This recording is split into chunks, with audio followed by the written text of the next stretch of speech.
Lá, e é dessa forma então que se faz para ativar o backup do iCloud somente por Wi-Fi no iPhone.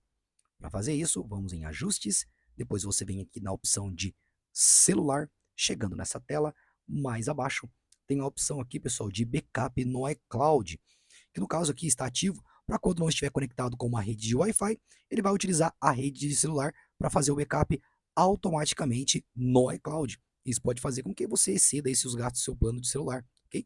Então, se você desmarcar essa caixinha, pessoal, ele vai fazer o backup somente aí por Wi-Fi, mesmo que o seu Wi-Fi não estiver disponível, ele vai esperar para quando estiver disponível para poder fazer o backup, tá ok? Se você ativar essa função, quando não tiver Wi-Fi disponível, ele vai utilizar aí a rede de dados móveis para fazer esse backup aí, ok? Então, se você quiser fazer backup somente por Wi-Fi, deixa desmarcado essa opção.